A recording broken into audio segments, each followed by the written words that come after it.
एक सभा में गुरुजी ने प्रवचन के दौरान एक 30 वर्षीय युवक को खड़ा कर पूछा कि आप मुंबई में जूही चौपाटी पर चल रहे हैं और सामने से एक सुंदर लड़की आ रही है, तो आप क्या करोगे? उस युवक ने कहा कि उस पर नज़र जाएगी तो उसे देखने लगेंगे। तब गुरुजी ने पूछा, वह लड़की आगे बढ़ गई तो क्या पीछे मुड़कर भी देखोगे? लड़के ने कहा, हाँ, अगर धर्मपत्नी साथ नहीं हो तो।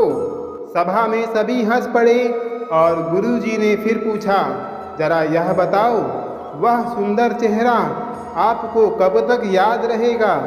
युवक ने कहा, 5 से 10 मिनट तक, जब तक कोई दूसरा सुंदर चेहरा सामने ना आ जाए।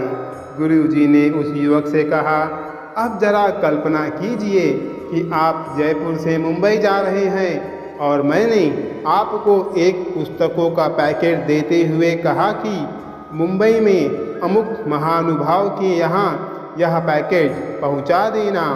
आप पैकेट देने मुंबई में उनके घर गए, उनका घर देखा तो आपको पता चला कि ये तो बड़े अरबपति हैं। घर के बाहर 10 गाड़ियाँ और 5 चौकीदार खड़े हैं। उन्हें आपने पैकेट की सूचना अंदर भिजवाई तो वे महानुभाव खुद बाहर आए और आपसे पैकेट लिया। आप जाने लगे तो आपको आग्रह करके घर में ले गए, पास में बिठाकर गर्मा गर्म खाना खिलाया और चलते समय आपसे पूछा कि आप कैसे आए हो? तब आपने कहा कि मैं लोकल ट्रेन से आया हूँ। उन्होंने ड्राइवर को बुलाकर आपको गंतव्य तक पहुँचाने के लिए कहा और आप जैसे ही अपने स्थान पर पहुँचने वाले थे कि उस अरबपति महानुभाव का फ़ोन आया कि भैया आप आराम से पहुँच गए।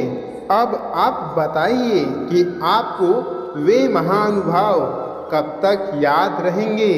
भक्तों, युवक ने कहा कि गुरुजी, जिंदगी में मरते दम तक उस व्यक्ति को हम नहीं भूल सकते। भक्तों, गुरुजी ने युवक के माध्यम से सभा को संबोधित करते हुए कहा कि यही है जीवन की हकीकत। सुंदर चेहरा थोड़े समय ही याद रहता है, पर सुंदर व्यवहार जीवन भर याद रहता है। बस यही जीवन का गुरु मंत्र है। अपने चेहरे और शरीर की सुंदरता से ज़्यादा अपने व्यवहार की सुंदरता पर ध्यान दें। जीवन अपने लिए आनंददायक और दूसरों के लिए अविस्मरणीय और प्रेरणादायक बन जाएगा।